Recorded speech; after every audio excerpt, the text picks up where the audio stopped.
Turning overseas, the U.S. Navy says it stopped Iranian warships from seizing 2 oil tankers today. Top defense leader as the U.S. and Iran fight for control of the Strait of Hormuz. An American submarine sunk an Iranian warship that thought it was safe in international waters. 4:37 local time, Strait of Hormuz, T-minus 96 seconds until impact, 26 missiles, 40 drones. Nearly 5,800 American sailors and aviators in the crosshairs. Every second counts. This is the story of 42 minutes that turned one of the world's most vital waterways into a calculated demonstration of modern naval warfare. Dawn over the Gulf is almost deceptive. The water is flat, black-blue, streaked with first light. Commercial tankers crawl through the traffic lanes. Civilian radios chatter. On the horizon, the mountains of southern Iran sit in shadow above Bandar Abbas, while Qeshm, Larak, and Abu Musa form a broken line of rock and radar posts across one of the tightest strategic choke points on Earth. Roughly a fifth of the world's seaborne oil passes through this corridor. In this fictional scenario, a U.S. carrier strike group built around the real Nimitz-class carrier USS Carl Vinson is moving southwest with 2 Arleigh Burke-class destroyers, a Ticonderoga-class cruiser, a Virginia-class attack submarine, logistic support ships, and a full air wing of F-35CS, F divided by a -18E divided by F Super Hornets, E-18G Growlers, E-2D Hawkeyes, and MH-60R Seahawks.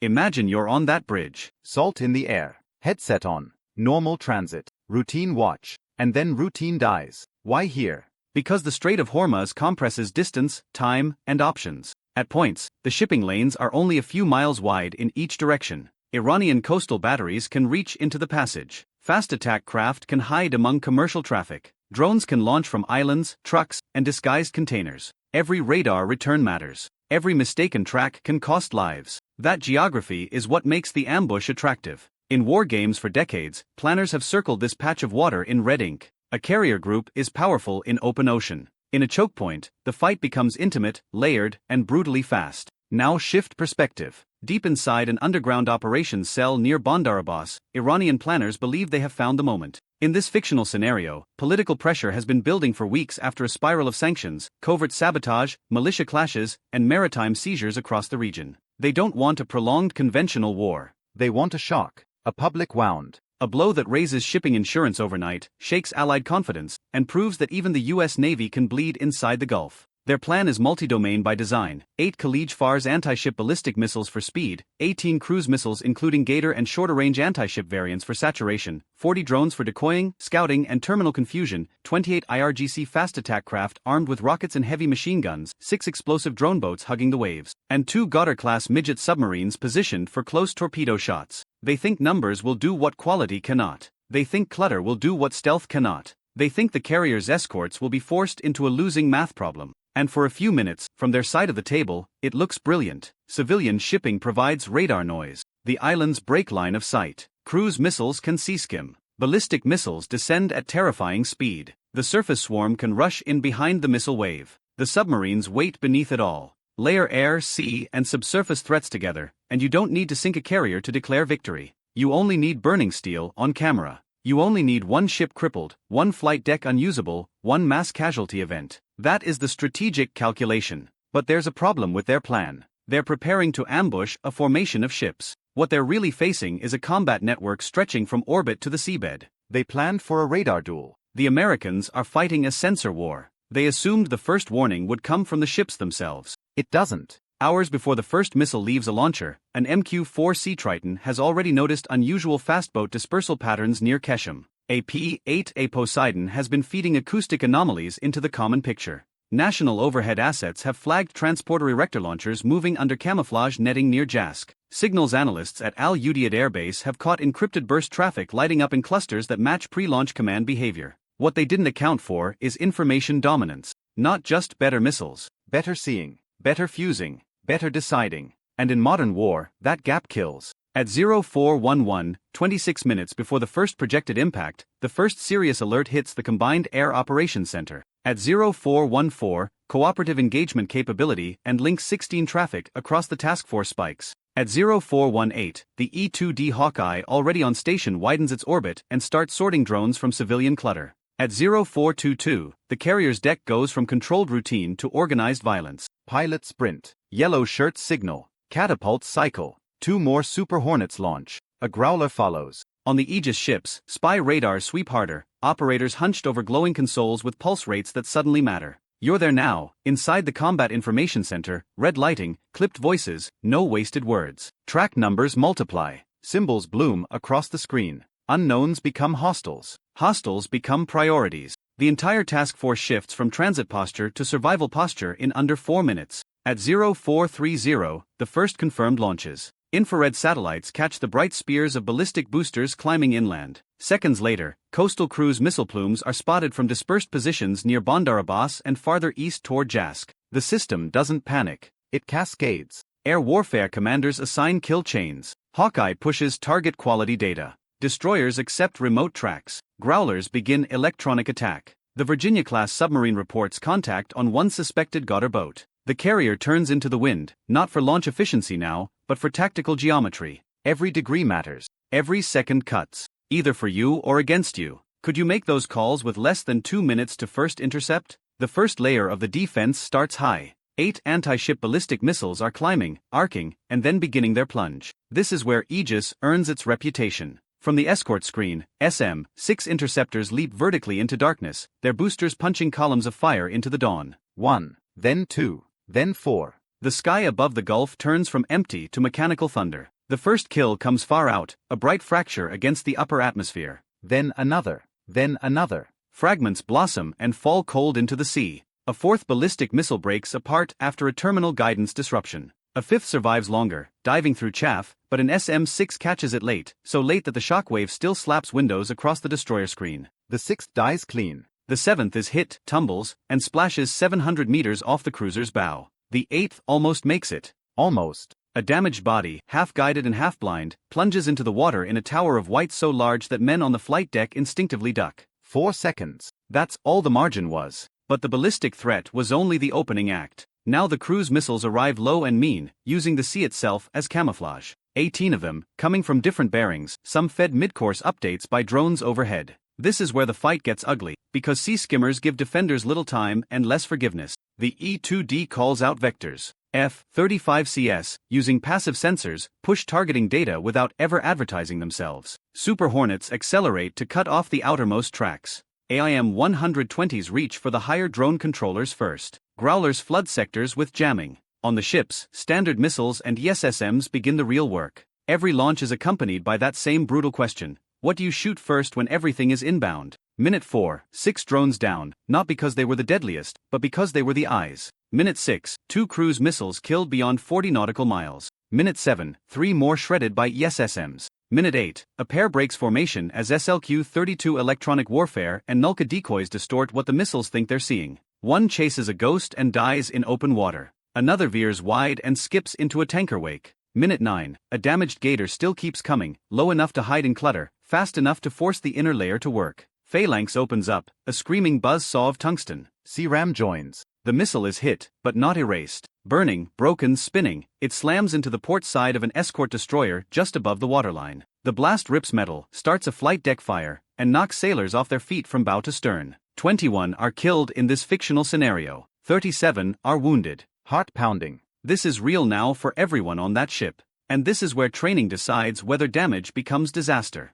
While one side celebrates a hit, American damage control teams are already moving through smoke with hoses, flash gear, and practiced violence of their own. Fire boundaries go up. Compartments are sealed. Casualty stations activate. The ship lists, then steadies. Pumps hold. The deck crew fights not for optics, but for the lives of men trapped behind twisted steel. If you've never served at sea, understand this: a warship is not saved by metal alone. It is saved by exhausted people making perfect decisions in filthy air with alarms screaming in their ears. 11 minutes after impact, the fire is contained. 19 minutes after impact, the ship is still in the fight. That alone breaks part of the ambush. Then the surface swarm shows itself. 28 fast attack craft burst from dispersed positions around islands and coastal inlets, some armed with rockets, some with anti-ship missiles, some simply meant to overwhelm watchstanders and force close-in weapons to split attention. Behind them, 6 drone boats race low in the chop, hard to see, easy to dismiss until they're too close. But the Americans are no longer reacting blindly. The Hawkeye and helicopters have sorted the picture.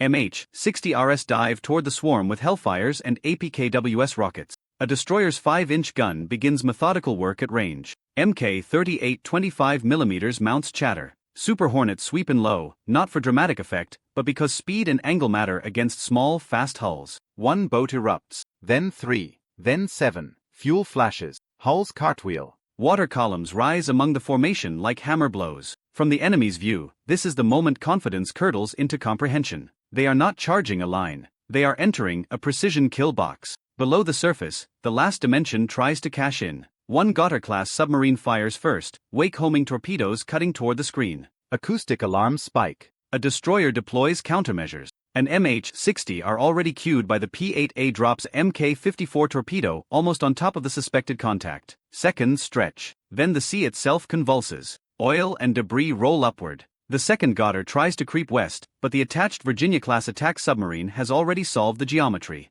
One heavyweight torpedo. One hard turn in the dark. Contact lost. Contact destroyed. Not a battle. Not a test. An execution of a bad plan by a better network. By minute 23, the ambush is broken in tactical terms, even if rounds are still flying. Most of the drones are down. The ballistic wave is gone. 17 of the 18 cruise missiles have been destroyed or diverted, with a single partial hit failing to mission kill the target. 21 fast boats are burning or dead in the water. 3 explosive drone boats have been vaporized at range, 2 cut apart by gunfire, 1 abandoned by its controller and drifting uselessly into the wake of a merchant ship. The surviving attackers begin trying to run for coastal cover. That's when the question changes. No longer, can the U.S. Navy survive? Now it becomes, how far does the response go? At Naval Support Activity Bahrain, at Al Udeid, and inside every command circuit linked to the task force, the legal and tactical picture is brutally clear. This is an ongoing armed attack. The launchers, radars, drones, command nodes, and naval facilities involved remain valid self-defense targets in this fictional scenario.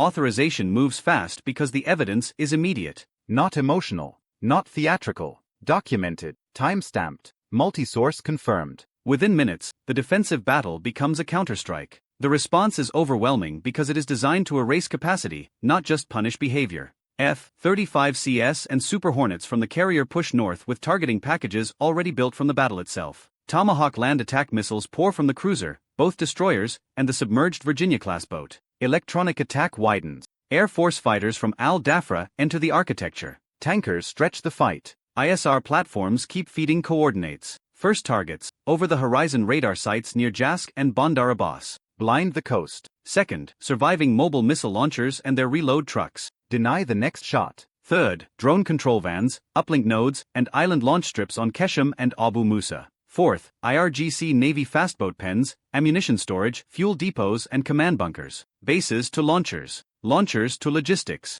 Logistics to command chain. This is how you shut a door on future capability. Now imagine you're on the other side, inside that underground command post. Screens go dark one by one. Communications begin to stutter. A radar site stops answering. Then a second. Then an island relay station disappears entirely. A Tomahawk doesn't need drama. It needs coordinates. An F-35 doesn't need permission to be seen. It prefers not to be. Within the hour, launch revetments are burning, piers are cratered, truck columns are scattered, and planners who thought they had engineered a historic ambush are trying to understand how quickly initiative became exposure. They believed a crowded strait would trap the Americans. Instead, it trapped them inside their own signature. By 05:19, 42 minutes after the first projected impact, the fight that was meant to redefine maritime deterrence has done something else instead. It has demonstrated the cost of attacking an integrated naval force without first defeating its sensor network, electronic warfare umbrella, and battle management discipline. Final tally in this fictional scenario: 8 ballistic missiles launched, all 8 neutralized before impact. 18 cruise missiles fired, 17 destroyed outright, 1 partially intercepted before causing limited but deadly damage. 40 drones committed, 34 shot down, 6 jammed or lost control. 28 fast attack craft sent, 24 destroyed, 4 scattered. 6 explosive drone boats launched, all 6 eliminated. 2 submarines deployed, both sunk. U.S. losses: 1 damaged escort destroyer, 21 dead, 37 wounded. Iranian losses: more than 300 personnel killed or incapacitated across boats, batteries and coastal sites, with 31 military facilities, launch points, or support nodes destroyed in the immediate response. Think about that ratio for a second. They threw a multi-domain ambush at one of the most heavily defended maritime formations on the planet and still failed to create strategic effect. They achieved tactical bloodshed, yes, and that matters because every sailor lost is a world shattered for the family waiting at home. But strategically, the strike collapsed. The carrier stayed alive. The escort stayed in the fight. the sea lane remained open, and the retaliation dismantled far more capability than the attack ever threatened to neutralize. Less time than your average morning commute, and the balance of power in the Gulf had been violently reaffirmed. So what's the real lesson here? Modern naval warfare is not won by the first launch alone. It's won by the side that sees first, sorts fastest, shares data best, and fights as one organism instead of separate platforms. The ship is important. The missile is important. The pilot is important. But the real weapon is integration. Break that, and even great fleets die. Preserve it, and even a deadly ambush becomes a failed demonstration. And that leads to the question that matters most. In a future conflict, would the decisive factor be missile quantity, or the invisible network connecting every radar, aircraft, satellite, submarine, and sailor into one thinking system? How does this change your view of modern warfare? Share your take. Subscribe to join the discussion.